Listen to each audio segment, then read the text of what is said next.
Welcome, everybody. I hope that you can hear me. So great to have you all with us for week 3 of our webinar, episode 3 of our webinar series. As you're coming in, let me know where you're coming in from. What type of nursing do you do? Because I think that really matters. And so I'm really excited to have this with us. This is episode 3.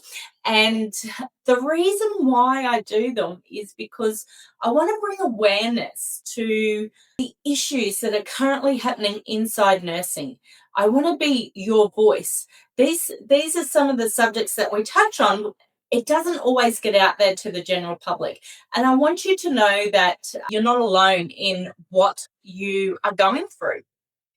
What I'm covering today is something that I wish someone had said to me 10 years ago, or even at the start of my nursing career. It's going to be direct. I'm not going to soften it because that's not who I am. I see it. I say it how I see it. And if you've ever blamed yourself for burning out, then this one's for you. And if you stay until the end, we have a very exciting announcement that I'm going to share with you. We do have my pointy thing's not working. It's always something. So I want to share something with you that the nursing culture has never said. Burning out is not your fault. It is not a failure of resilience, and it's not proof that you are not cut out for it. And it's not a sign that you need to be tougher. It's the predictable outcome of a system that was never designed to protect you. And so let me show you what I mean. And I know this because I lived it. But at the time, I didn't call it burnout. I called it not being strong enough, or I thought that I was failing. Is it okay with you if I share a little of my story and why it matters to me so deeply and why the work that I do matters to me so deeply? So this is me back in 2020, I think, early 2020. This is my granddaughter, Lila.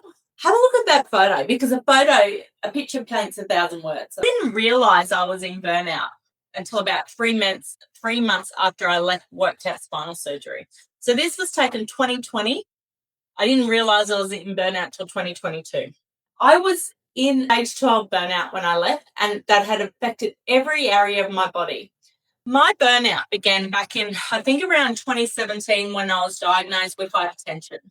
I had really high blood pressure. I did all the right things, and at the time I was fit, I was healthy, I was going to the gym, I was eating really well. I did all the right things, and I had this hypertension that I was getting a lot of headaches for. So went to the GP, got investigated, stress test, cardiac workups. They couldn't work out why a lady at the age of in her early 40s had very high blood pressure. Seen a cardiologist, and now he just put it down to my genetic workup or my genetic makeup, family history of hypertension, so you've got it.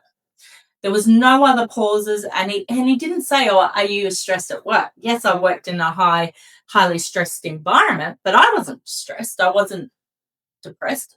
I thought I was thriving, when in fact I wasn't. So what we're going to share here is burnout starts a lot earlier than what you think. When you start getting issues with blood pressure, injury, insomnia, that means that your burnout is affecting your body.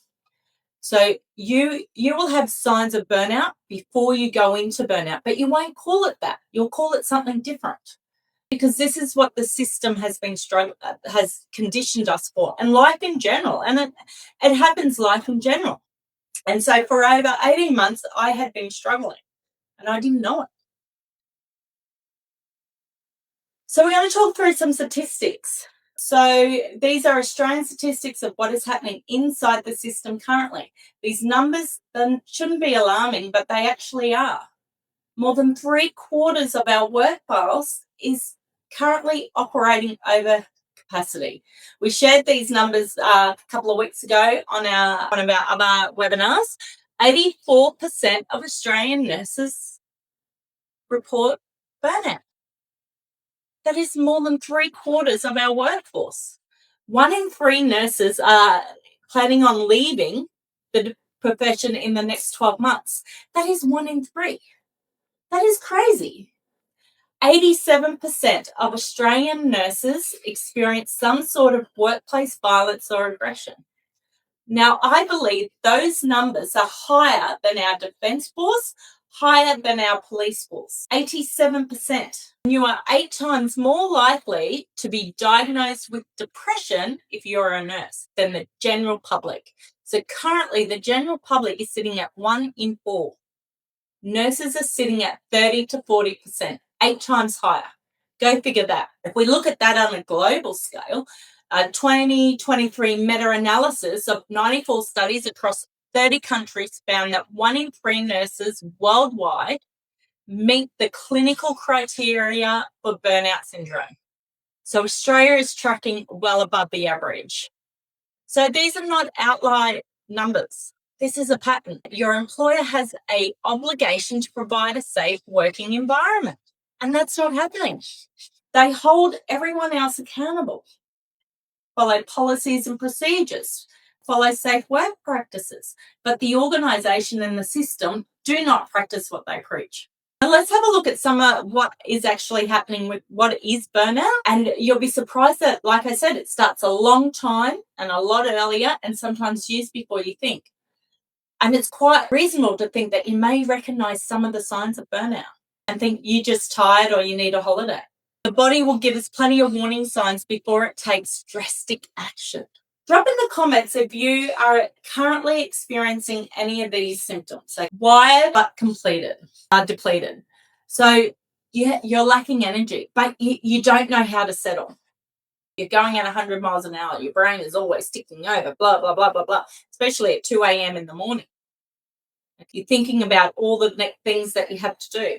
I used to be able to know what was happening in resus, know who was in cardiac arrest, while also knowing what was happening at the other end of the department and who was about to kick off. Then knowing that there was 5 ambulances coming in and someone critically unwell out the front and couldn't get a bed. And that's what I thought was thriving. I loved my job. I thrived on adrenaline. I was looking for the next thing. And I was constantly moving and couldn't sit still. And sitting still was very scary for me, actually, because I always had to be on the go and do something.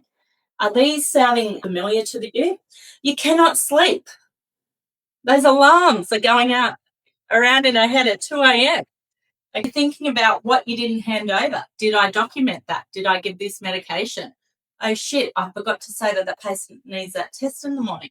And you're just praying to God that someone picked up in the notes somewhere. And then you wake up and you are completely exhausted in the morning. You have no energy. You're running on empty. And then you start feeling guilty because you're not giving more. You feel guilty about having a day off. You feel guilty about calling in sick. You have forgotten who you were before the uniform. Your hobbies are gone. Your passion for life is gone. And you just think that this is the way life is. It'll be, I'll get better when I have a holiday. It'll be, I might change my drugs.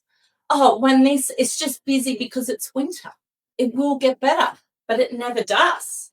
And we don't know when the gap happened, but it happened. We just woke up one day and we're just told to suck it up because this is what we do. Nurses have to put everybody else's needs ahead of their own. So most of us are already in burnout before we have a name for it. And this is why it matters.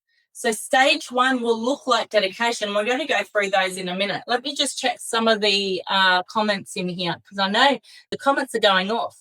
Yeah, like this is resonating with everything that people are saying. So you're not alone.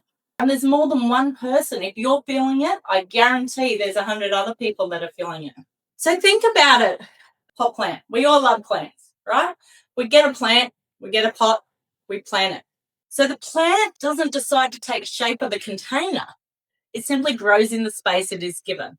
So as the plant thrives, we water it, we nourish it, it gets bigger. And over time, the container becomes so much of how it grows that removing it feels impossible.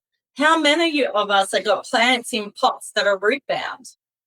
So the tree doesn't choose the pot, but the pot shapes it. And so then removing it becomes difficult. And this is exactly what happens in burnout and in the house system. You were shaped and molded to fit into into the system. So who are you? You started as a woman. Maybe you started as someone wearing a uniform, but maybe you had hobbies and you had big dreams and goals, and you went into nursing genuinely wanting to make a difference. And I'm not saying that you haven't done that, but I'm saying over the time, the uniform started wearing you instead of you wearing a uniform. And this is where we talk about we're so much more than the uniform, but the system has ingrained in us that nursing and our identity has to come first. So there's 12 stages to burnout.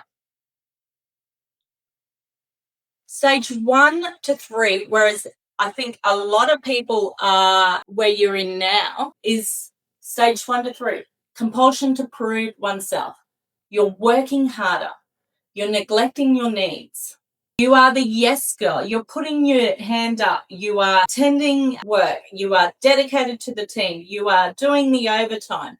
You are helping your teammates out and sometimes putting your work last. So you keep running on your shift and it comes to the end of the shift and you're staying back to make sure that all your tasks are done. Displacement and conflicts. Stage 4, revision of values, stage 5, and stage 6 is denial of emerging problems. In these stages, the system's got you. It's like a fishing rod and it's wound you right in, like you got a fish on the hook and it's got you. So now you're committed, all right? Your family needs come last, your needs come last, you put aside your hobbies, everything's for the good of the team. You're a team player. Your values are now ingrained in what the health system has told you. You are a nurse first and everything else becomes comes last. You start to withdraw. You start having odd behavioural changes. 7 and 8. You may become cynical, bit of sarcasm.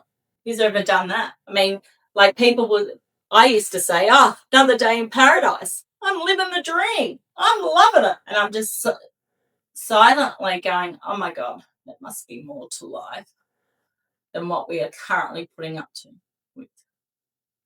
And then in these stages, probably around stage 4, you'll start seeing little signs of where it is affecting your body. Now, remember, the body always keeps the score. And so if you're ignoring the signs at stage 1, 2, and 3, the body's going to start showing you signs. So it could look like insomnia, could look like high blood pressure, could look like overweight. Your adrenaline is going up, your cortisol levels are going high. It could look like nervous system dysregulation, unable to settle. So if you ignore those signs, the body is going to continue to give you more and more and more signs. So I had my signs of burnout back in 2015, 2016, and I did the right thing. I went to the GP, I went and got checked, I went and got cardiac workups, and they just put it down to genetic makeup. My dad had high blood pressure earlier, so you've got it. Nobody put it down to, hey, you need to look at the environment that you're working in. And so then we get to stage 9 to 12. Depolarization is stage 9. Stage 10, inner emptiness. No longer finding joy and happiness in our life. We're dreading to go to work. We're sitting in the car. We're like a robot. We're crying after ourselves. We feel shifts. We feel helplessness.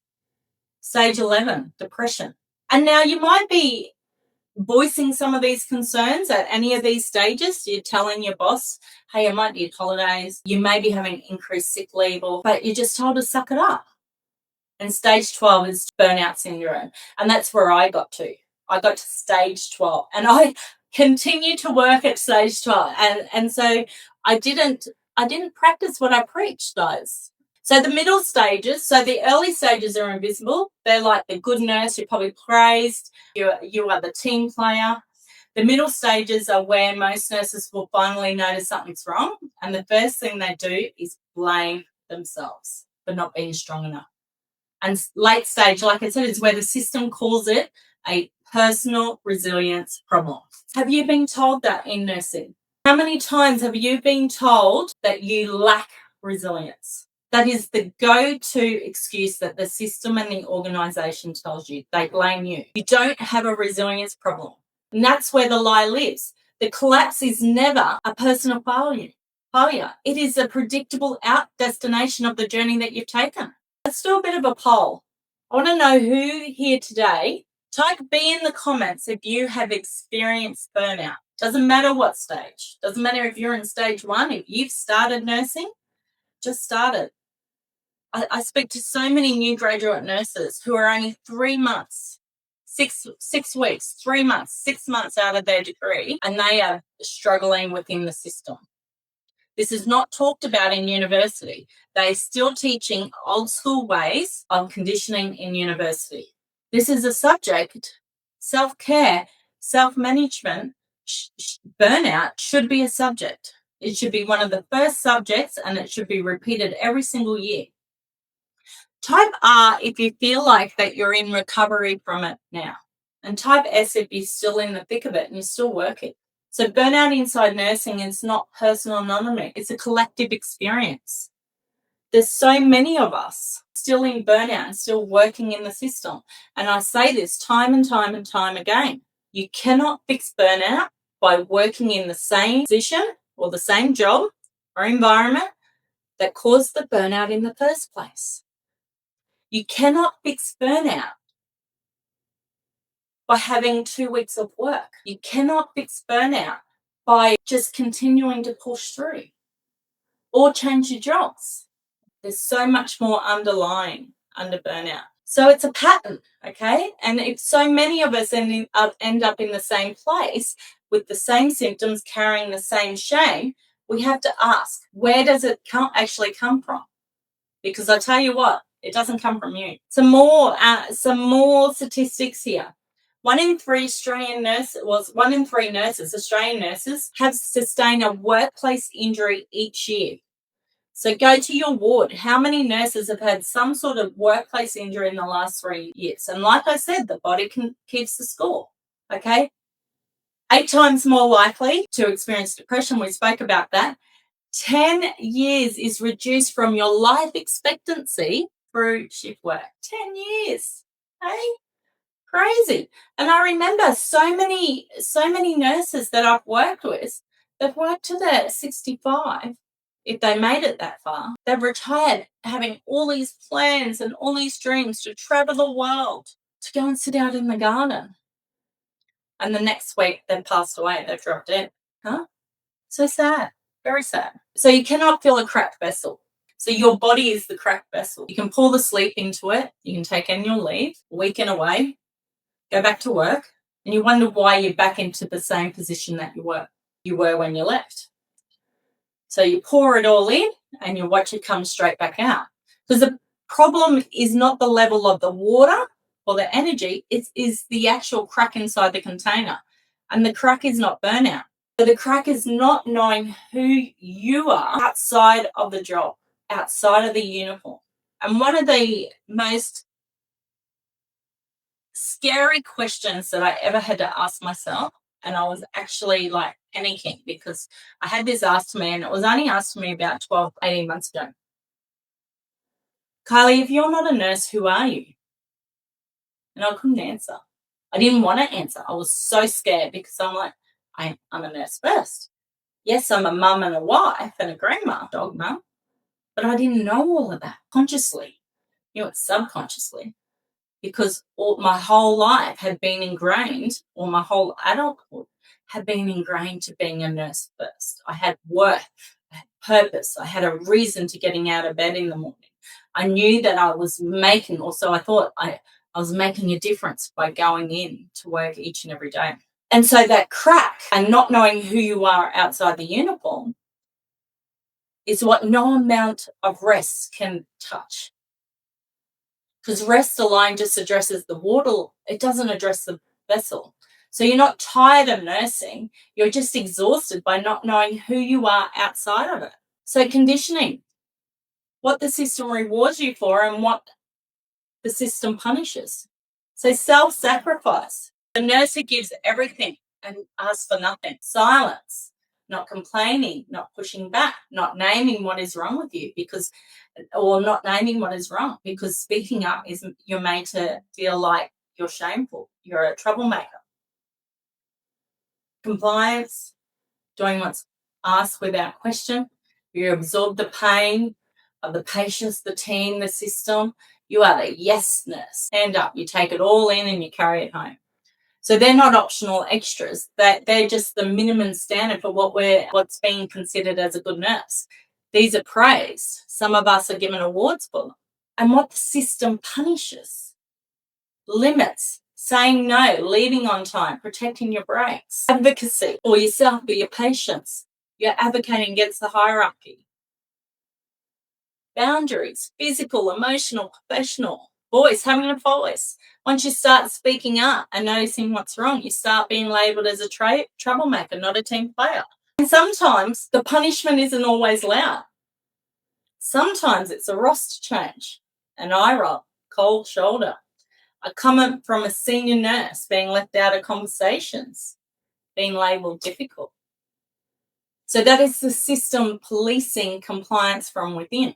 Yeah, so I'm just reading some of the comments. Yeah, Vicky, yeah, I really feel that, where your mind can't switch off. You're sick. When we start seeing increasing illnesses, it's the body's way, and when we become unwell, it's the body's way of forcing us to rest. My husband is a prime example.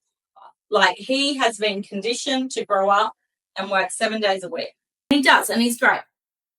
And that's who he is. But he loves the work that he does. He generally loves it. He thrives on it. But every now and again, when he gets sick, he's off work for a week. And he's like, I don't understand why I get so sick. And I said, that's because you keep pushing and pushing and ignoring all the signs that the body is telling us that this is your chance to rest. It needs to heal. It needs to recover. This one, have a look at these. Pictures paint 1,000 words, don't they? The first picture in Scrubs is after a 12-hour shift with my pup, Shelby. That was taken about 2016, maybe 2017. There are signs of burnout there. Look at my eyes. They are exhausted, but I still had a smile on my face, still love my job. My husband was away at that point in time, so he was away for about 6 weeks. So it's almost like a single mum. But I still had a smile and I still got up the next day and went to work. The other one is with little Lila. I'm broken. Still a bit of a smile on my face, but that face says it all. I was so broken. I had no energy. I had no joy for life. I was in a lot of pain then. That would have been that would have been 2019. Lila was born in 2019, so that would be the end of 2019. My feet. So that was done. I took that photo in 2021, October of 2021, when I'd had my injury, and I continued to work. 6 months, that was my second injury, 6 months after I was told I needed spinal surgery. That should have been alone. Like, I had pedal edema with they couldn't understand or explain why. I was in burnout. Did I stop work? No, I worked for another month and a bit.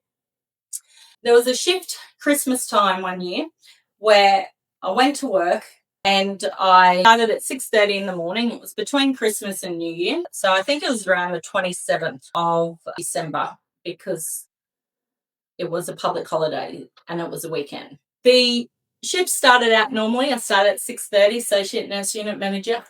Absolutely loved my job. Absolutely loved it. Went into work, normal day, started to ramp up. Then about 9 o'clock, the phone calls started coming in. People were calling in sick. And it wasn't just anyone calling in sick. It was senior staff calling in sick. And I wasn't too worried about it. It was early, it'll be fine. We'll get staff. Then the associate nurse unit manager for the afternoon shift called in sick. So there was only about 5 of us on the team. So I did the usual. I rang around to all the other teamies and said, hey, anybody, can you come in and do an afternoon shift? But it was Christmas time. Everyone had plans. Nobody wanted to come in. Next minute, I couldn't get staff.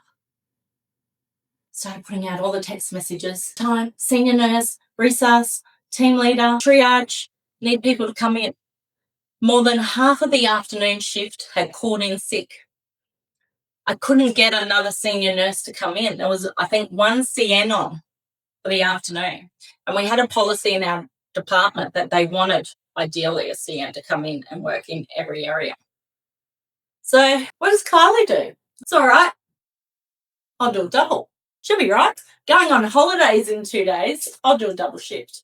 We had to work down on that afternoon shift, and I had to take the role of 2 nurses. I had to take my role as the associate nurse unit manager, the overall coordinator of the whole department, and I also had to be the team leader for acute. So acute had 21 beds, and acute is pretty busy. And now afternoon shifts in ED, they are horrendous. Like, you'll come in an afternoon shift, you'll probably have 40, 50, 60 people waiting to be seen. 10, 20, 30 people of that are on the QAS ramp and coming in. It is horrendous. You can't get people out. So anyway, I did it, and I kept going. And I didn't sit down. Like, gone are the days where you could sit down in nursing and have a break. That doesn't happen. And so I ran. It was almost 17 hours. And by the end of my 17-hour shift, I was so fatigued that I was slurring my words. I couldn't hand over. Just reading some of the comments here. Yeah, I love working with you too. And look, to be honest, you could have been on this shift. You probably were. So the crazy times and the crazy things that we did. I don't know how I managed to hand over a full department. I don't know how I drove home. So it's an hour's drive from where I work to home. All I knew was that I needed to get home. I was focused and I needed to be back at work. I was meant to start at 6:30 the next morning, but we got fatigued. So I started at 9 o'clock. I didn't sleep well. I was up at 7:30. I was driving back to work and I did another 8-hour shifts. This is the crazy things. And I see it each and every day in nursing. And the expectation is, instead of getting casual staff, instead of getting agency staff, instead of pulling, at the time they had nurse navigators, most of them were trained in our ED, but instead of saying, hey, we're going to get a nurse navigator to come down and do your job, they didn't, because it's easier for us to go, oh, they'll do a 16-hour shift, that's fine. And well, a picture paints 1,000 words, doesn't it? So we're going to touch now on horizontal violence, because it's a part of bullying. I mean, a part of burnout as well. Because one of the stages, remember I said we start getting cynical, we start getting short-tempered, we start blaming other people.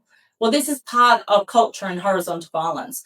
And this happens when nurses inside the profession start policing each other's compliance, okay? Doesn't always happen with management. It's not always from management.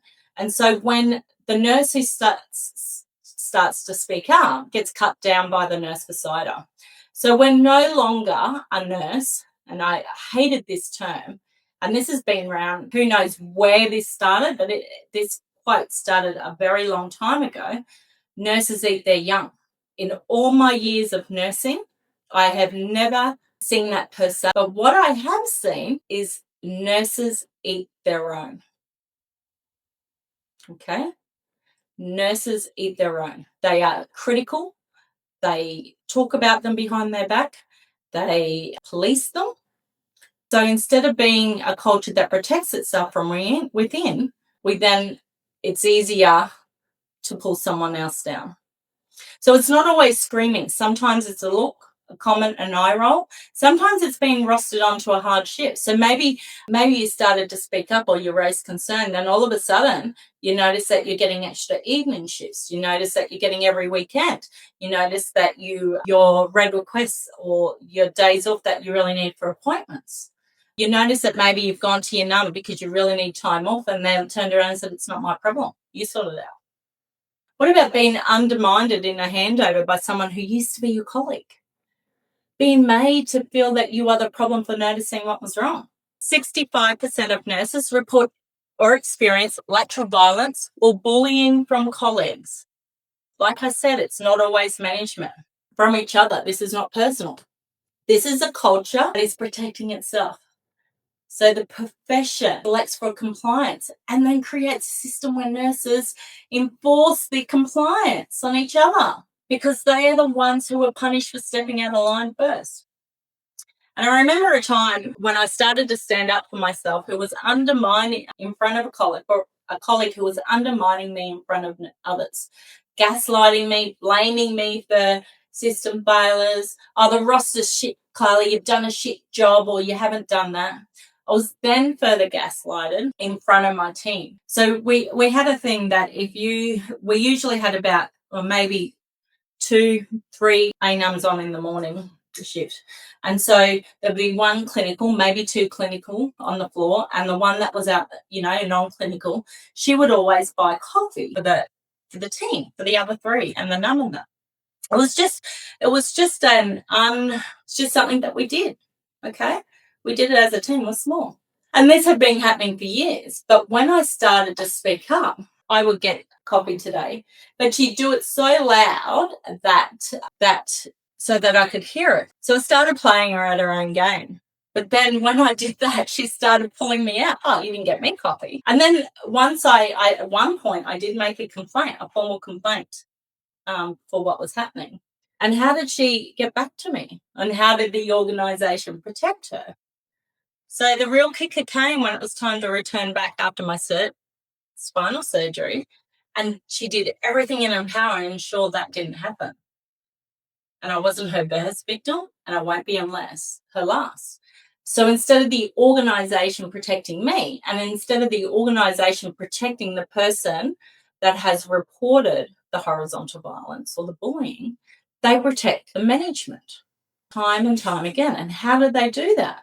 They move you sideways, or they'll give them a promotion instead of dealing with the core issues. Now, I know I'm not the only one who's experienced stuff like this. This is happening more and more each and every day. So you didn't burn out because you're weak. You burn out because you're human inside a system that's designed for someone who wasn't. If the source was the system and not you, then the answer is not more resilience. It's something else entirely. Here we go. Smiling. This is me back in 2022, going back to work after my spinal surgery. So I had to take a demotion. So I fought to go back to work. I had to take a demotion, had to move to a different ward, go down a level. But it was okay because I was like, hey, this is somewhere where I want to learn about. This was a department. It was important because I still wanted to climb that corporate ladder. I wanted to be a num. I wanted to have my own ward, manage and lead my own team. So I thought, this is a short-term fix. In that week that I returned, the system and the organisation did everything to ensure that I wasn't successful. So moved me to a different ward, took a demotion, returned back, full-time shift work, still in a lot of pain, full-time shift work. And by the end of that week, I'd been abused several times because that's what nurses do. They project their stress onto you. Okay. Because my job was to staff a whole hospital. And sometimes I would have to pull staff from other places to be able to ensure that there was a safe working environment. But then that would cause stress on that ward. Now the stress and the pain, they didn't not like me because I was me as a person. They just didn't like what was happening in the system. And by the end of that week, I realized that the organisation didn't care what happened to me. I was a number, a resource. I would have to walk from the car park 3 months after spinal surgery. Sorry, honeys, come here. My dog, Honey, the grandpuppy, is chewing on an electrical cord, so I don't want her to electrocute herself. But I used to have to walk up a car park like that every day to get from the car park to the ward after spinal surgery. And they refused to allow me to park right outside where my office was because that's the senior staff. So I was set up to fail. And this is what the organisation. And what I realised was I didn't fail. I'm not a failure. The system and the organisation failed me. And they're failing you too. And by the end of that week, I asked myself for the first time ever, who was I proving myself to? Why was I hanging on to a life, to a career, to a workplace that no longer was bringing me joy and happiness? And what was most important to me? And we'll get to that shortly.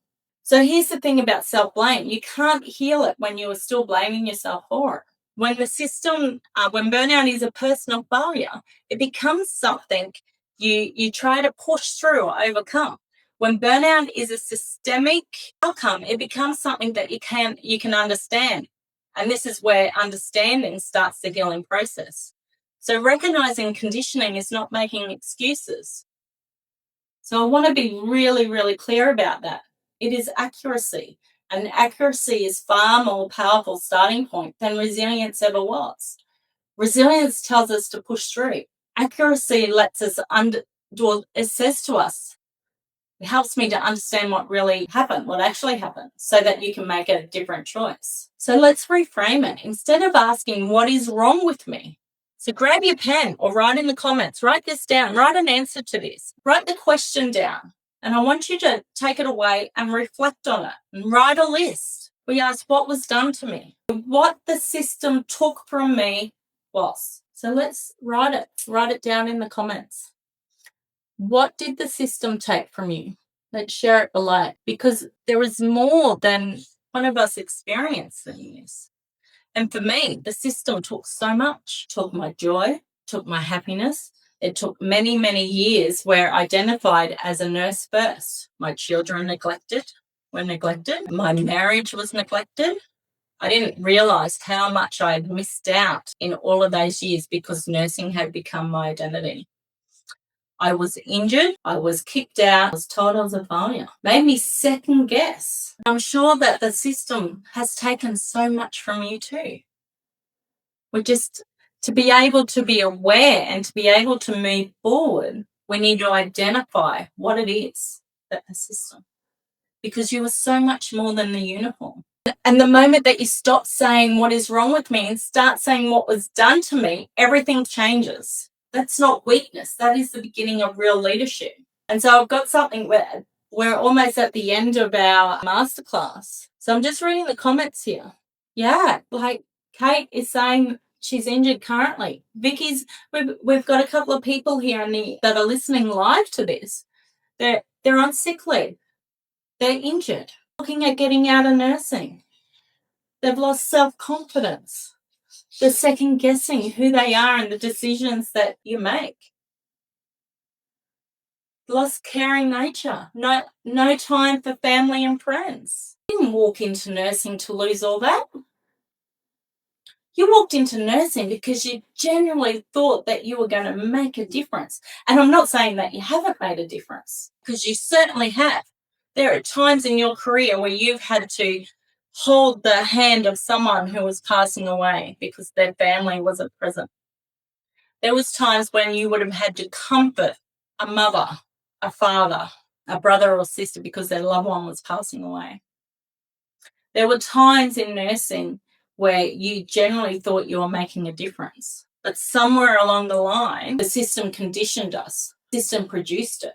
And we stopped losing losing our passion for it. Or started losing our passion for it, I should say. And it just became a robot. So it's all right. I'll sleep when I'm dead. So I've got holidays in 3 weeks. Oh, I've got a day off coming up. It's great. This is what the system tells us to do. So I'm really excited. I'm going to stop sharing my screen in a minute because I've got something that I want to share with you. And this has come because a lot of nurses had asked for this, and I thought, well, let's give it a go. So I've built a 6-week group coaching program for nurses. So let me just stop this and share this one. 2 seconds, guys. I just want to just share with you. I can share. So what I have for you is a 6-week group program. The real shit is called Beyond the Bedside. So it's a nervous system and identity rebuild program for nurses who want to stop living in survival mode and reclaim who they are. Now, it's not about leaving the nursing industry if that is not what you want to do. It is about returning who you are inside the industry. So we start in August. It's 6 weeks live. It'll be every Thursday night at 7 p.m. It's going to be an online group program. There's going to be live sessions every week. there'll be a community, there'll be a workbook, and there will be, most importantly, replays, because I understand that nursing's not 24/7. Oh, nursing is 24/7. So not everyone can turn up. I've got limited spots. I'm taking 6 spots for the first cohort. It is the nurses who give everything at work and come home with nothing left for yourself. Maybe you thought about nursing, leaving nursing, but you don't know who you are without it. You're told you're strong, you pretend you are, but you're not, and you don't feel, and you don't want to voice that because it's scary. Been running on adrenaline and autopilot for so long, it's your base, and you want to lead to grow. You want to lead or grow, or you want something more. It's not a personal resilience course. I don't like that word resilience. All right. It's about nervous system reset, identity rebuild. It's about finding out and getting clarity of where you are currently at and where you want to be. And it's led by a nurse who's lived it. Who else understands nursing more than a nurse who's done it? So you'll arrive as the nurse the system made you, and then you'll leave as a leader that you always were. The Empowered Nurse Collective focuses on 3 core issues in its framework. So we're looking at confidence, because our confidence is diminished. So we learn to rebuild our self-trust, our nervous system, our safety, our emotional steadiness and regulations. Then in pillar number 2, we're looking at boundaries, learning to set boundaries, learning to protect your time and your energy. And you stop abandoning who you are to keep everyone else safe. And health. We start to reconnect with our body. So we start to put in healthy practices. Nervous system, well-being before survival mode. We know that we can't switch off. We've mentioned that we can't switch off. The mind is always racing. That's because our nervous system is dysregulated. It doesn't feel safe to sit still. It's like we should always be on the go. So what's included over the 6 weeks? Everyone who signs up will get a 60-minute onboarding session with me. And in that 60 minutes, we go through where you're currently at and where you want to be. You'll get orientation into the academy. You will have a strategy session of what to work towards over the next 6 weeks. And you'll have a plan moving forward. Then we have 6 weekly group coaching calls every Thursday with the replay into the academy. You're going to have live hot seat coaching. So 1 to 2 women. So we're going to, work through what is coming up for you. And we're going to give you strategies and tips to reframe and walk away with clarity. There's going to be breath work and somatic practices. These are all body-based and clinical, and it's built into every shift. We're going to have live group journaling with directed prompts, clinical rationales. You get access to an inner circle community. And you get access to me 24/7, 7 days a week. Just give me a few hours to reply if it's the middle of the night. Then you also will get access to my full client content library of everything I've created, recordings as well. And you can upgrade to a workbook. So the journeys over the 6 weeks, or almost 7 weeks, you get your strategy session with me, individual, one-on-one. Call 1, we're looking at the system and the woman inside of it. We're naming what's been done to you, and we're setting a container. Call 2, we're looking at the brain and the nervous system science in a nursing context, not in a textbook context, guys. What is actually happening to you? Call 3 is the weight she was never meant to carry, unloading the chronic burden. Call 4 is finding her voice, how to communicate her needs without guilt. Call 5 is the body knows, somatic work. Call 6 is integration, identity, and who you are, what comes next. She's the real shit.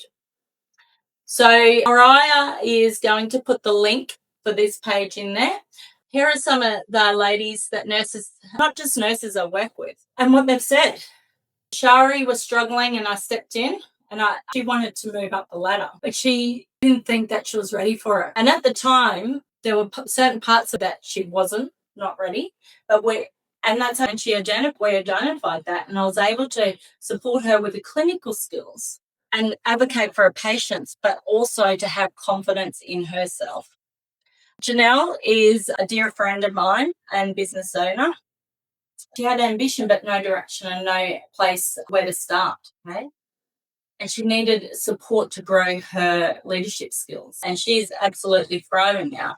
Carolyn, I've known Carolyn for a number of years. I was able to help support her grow her business, but also gain confidence and clarity and release some of the traumas and some of the stories that she's been telling herself for many, many years, the conditioning. And Liz, real support, mindset to match. Yes, I am the kind of person, I do have your back. I'll back you fully. I'll show up 100% because I'm passionate about this work and I genuinely care that I want you to receive. The investment for this is a pay in full. So this program is valued at $1,497. If that doesn't work for you, please reach out and have a chat with me and we will come up with a payment plan because I want to ensure that this is access to everybody. So very exciting. And there is some questions out there that you can go in, that you can have a look. If you're unsure whether you're ready for this, Mariah's going to put the link for the clarity call where you can just jump on a 30-minute call and we can talk about it because it's an investment in you. And the shift does not happen when conditions are perfect. It happens when you decide that you're worth it. So I want to thank you all for joining us today. So excited to have you with us. And I can see that you're not alone in what you are going through. There's many of us. Next week, our talk is on identity nursing. So really, really excited. So join us next Thursday at 11 a.m. for our next episode.